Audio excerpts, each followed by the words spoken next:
Sveiki, čia Valinsas Balsevičius ir šiame video kalbėsiu apie 2D įrankius iš anotacijų įrankių juostos, detalių grupės.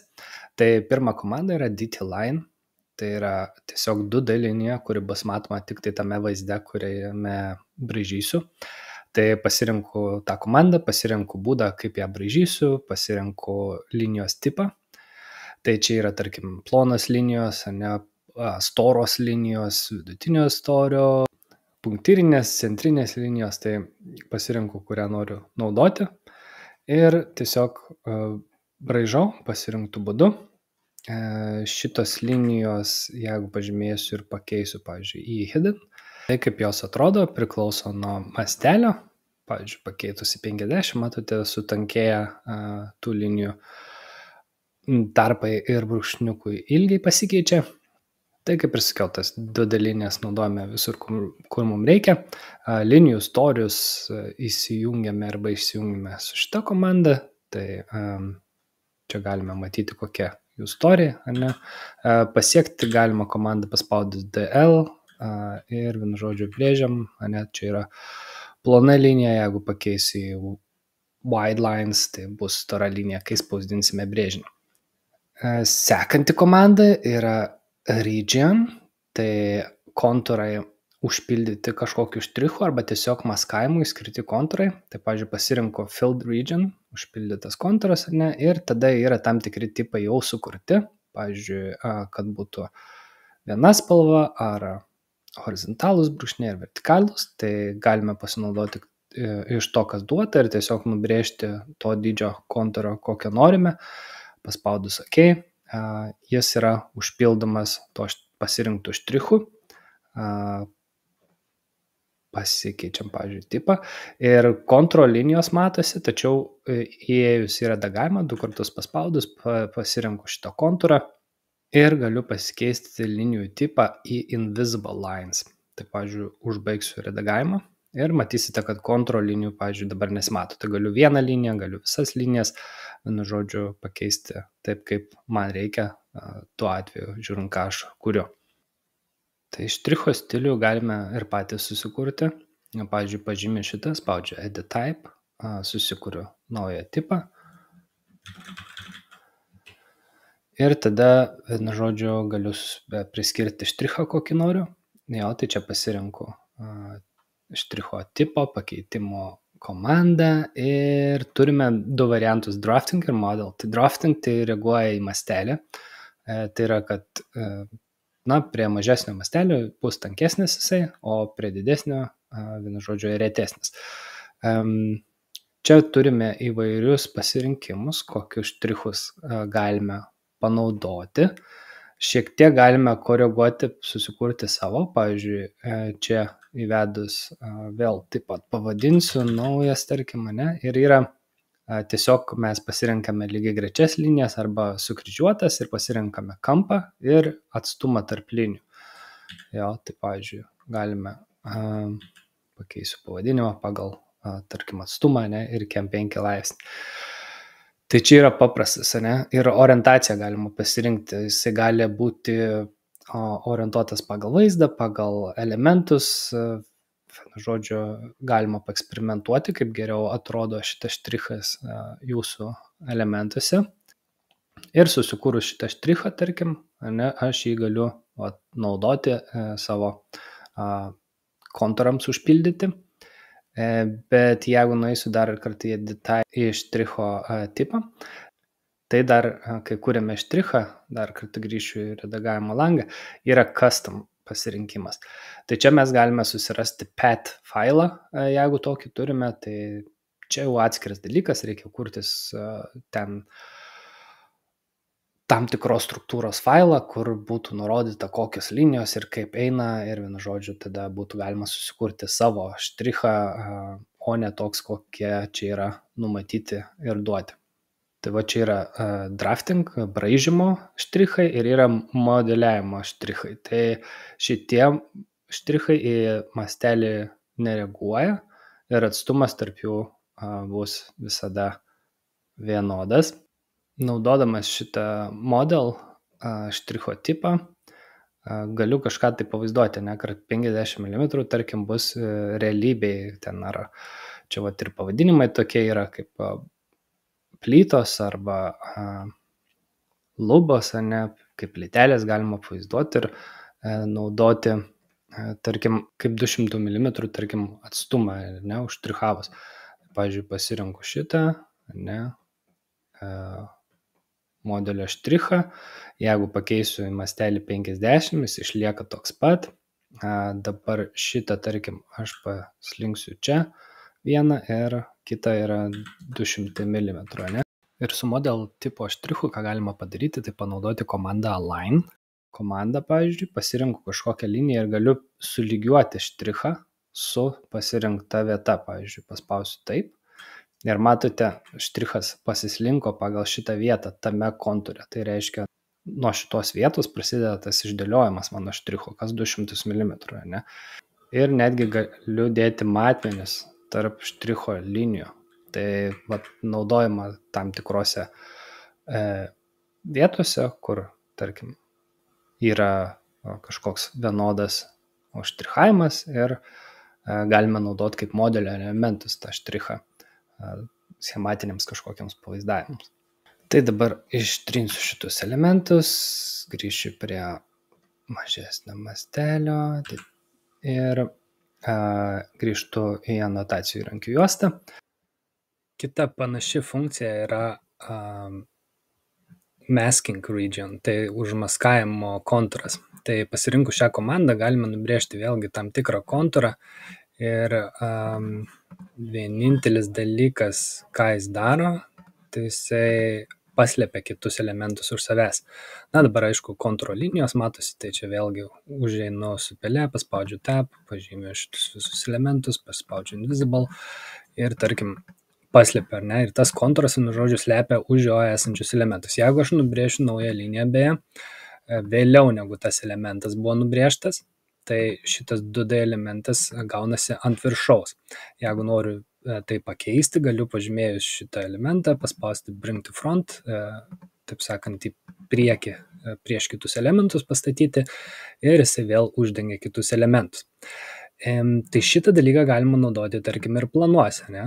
Jeigu, pavyzdžiui, aš paimsiu Ctrl+C, nueisiu planą, Ctrl+V ir kažką reikia uždengti dėl matomumo kažkokio, tai, ne, modelio elementus, tai irgi galime tą panaudoti.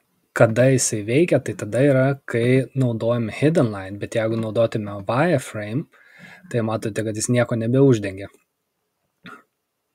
Tai tokiu atveju šiaip naudojame, pavyzdžiui, filled region, ar ne, ir pasirinktum, pavyzdžiui, solid black, duplicate ir white, ar ne, pasirinkus white spalvą, tai tarsi lapo spalva būtų ir kai yra užpildas, ne maskuojantis regionas, o užpildas, štrichas, taip sakant, ištisinis užspalvinimas, tai mes galime susikurti tą filled region, ne, jisai ir užstotų.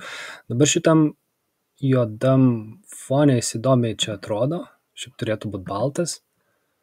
Tačiau jeigu bandytume spausdinti, pavyzdžiui, spausdinti, visible portrait, preview, ne, tai jisai matosi, kad užstoja tuos, jisai pats baltas, na, čia vėlgi kontūras matas. Bet tai va tokius galima naudoti net ir prie wireframe matomumo, ne, tarkim kažką paslėpti, jeigu reikia. Kas čia dar yra? Dėti komponentus 2D. Tai kas tai yra? Detail component pasirinku, man duoda, tarkim, šitą pasirinkimą, čia iš sąrašo galiu pasirinkti, ką aš noriu dėti ar ne. Tai yra šeimos, vėl čia yra šeimos, 2D šeimos. Tai, pavyzdžiui, gali būti sijos, skersvėjai, blokelių, kažkokia tai pjūvis, ne, ir vienu žodžiu galime tiesiog greičiau kurti savo 2D vaizdus, detalės, neužsikrauti iš duomenų bazės papildomas šeimas galime. Tik kai krauname šeimas, renkamės detail items, tai yra 2D elementai, tačiau čia yra visokių ir varžtų, ir sijų vaizdavimų. Tai vietoj to, kad braižyti, pavyzdžiui, linijas, ne, iš viršaus, kad čia yra sijos kažkoks pjūvis ir braižyti 4 linijas skirtingų tipų, galime tiesiog pasirinkti šitą elementą ir jį nusibraižyti. Tai čia vėlgi yra pagal duomenų bazę žiūrint, čia dabar amerikiečio atsidaręs, bet galime tiesiog paimti, tarkim, medžio sujungimo detalės, ne, ir čia tarp tų visų aprašymų susirasti galbūt detalę, kurios mums reikia ir greičiau kurti 2D vaizdus. Be to, šitie elementai, jie turi ir parametrus, kažkokią informaciją, todėl galima juos ir žymas dėti, ir matmenis ir taip toliau. Tai galima panaudoti, kuriant 2D detalės. Dar trumpai grįšiu prie tų šeimų, tai pavyzdžiui, Loto.ds family, kai pasirenku, galiu parašyti break, jo, paieška, enter ir break line. Tai va, pavyzdžiui, tokią šeimą, įsikrovusi modelį ir dabar iš annotate pasirenkam component, ar ne, spaudžiu space, galiu apsukti, įterpiu šitą elementą ir matysite, pavyzdžiui, jisai turi viduje maskavimo zoną ir vieną liniją. Ir mes galime čia kažkaip reguliuoti jo dydį, vienu žodžiu, ir naudoti kaip nutraukimo liniją. Tai grįžtu prie annotate dar kartą. Component, tai detail component, tai detalės elementas vienas, arba galima tokį besikartojantį įterpti, pavyzdžiui, repeating detail element. Ir, pavyzdžiui, čia šiuo metu projekte vėl turiu tik vieną iš jų, tai yra, kada aš galiu tą patį detalės komponentą nubrėžti taisyklę, kaip jis bus išdėstomas. Ir kai brėžiu liniją, tas komponentas yra išdėstomas iš ilgai tos linijos. Ne? Tai čia yra taisyklė. Matosi number ir length, ir jeigu edit type padarysiu, galiu pasirinkti taisyklę, kokį elementų išdėlioti, kokiu atstumu išdėlioti. Ne? Tai čia toks variantas. Irgi gana patogus kaip kuriuose situacijose. Dabar legend component tai yra toks kaip ir 2D vaizdas, tačiau iš modelio šeimų. Tai va čia galima pasirinkti modelio šeimą ir tada kuris vaizdas iš šeimos turėtų būti rodomas čia.